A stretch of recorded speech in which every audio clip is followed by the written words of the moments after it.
Dr. Fauci, this is the fastest vaccine in human history. People want to know, did we undermine the safety of the vaccine because it was done so fast and without long-term studies?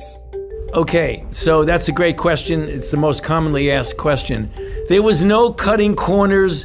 Safety was not compromised. Scientific integrity was not compromised. And I think people need to understand that the speed was related completely to the breathtaking scientific advances that had been made over the previous 10 or more years, where you can get the genetic sequence of the virus, which then take that sequence and insert the appropriate gene into these very new and unbelievably efficient vaccine platforms. And that didn't sacrifice any safety at all.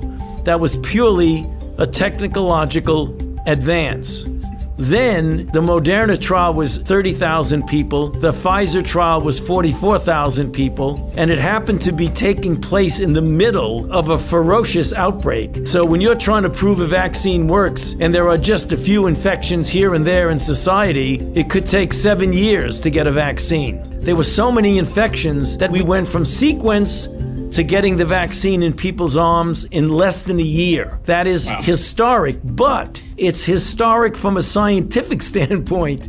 There was absolutely no cutting of corners at all. So you're saying that there's no chance that there's some weird side effects that are going to pop up 3 years down the road? The chance of that happening is spectacularly low.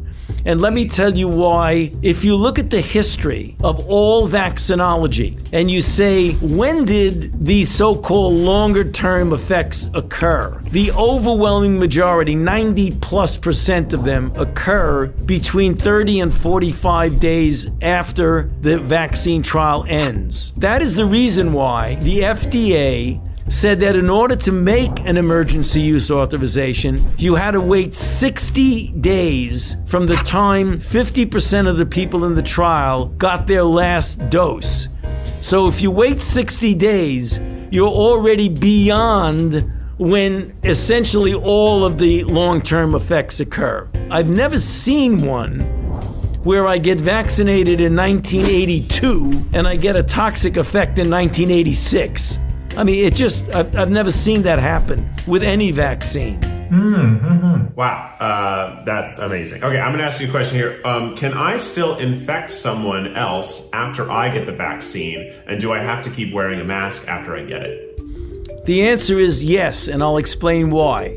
It is still conceivable that you could get infected and be asymptomatic. And even though the vaccine protected you from getting sick, it didn't protect you from getting infected. So you may not even know that you're infected and be completely asymptomatic and then spread it to somebody else. I think that's been the scariest part of this whole pandemic, is that I could totally have it and not know, and that terrifies me. We can pull back on masks when we get such an overwhelming proportion of the population is vaccinated that there's herd immunity, which means that the level of virus is so low that it's not a threat. What percentage of people need to get the vaccine for us to achieve that?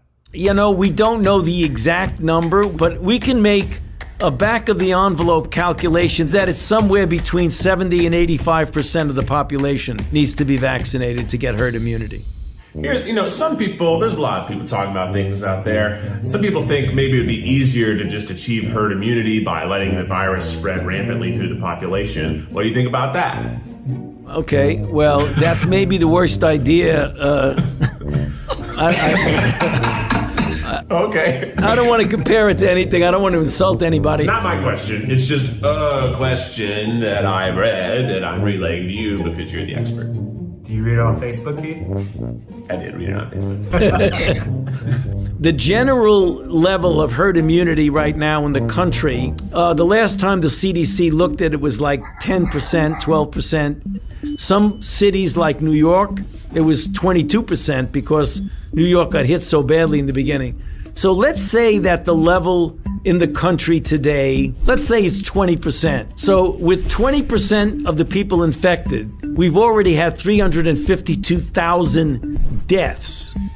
To get to 80, you'd have to have 4 times as many people. So are you willing to accept 1.2 million deaths in order to get to herd immunity? I don't think so.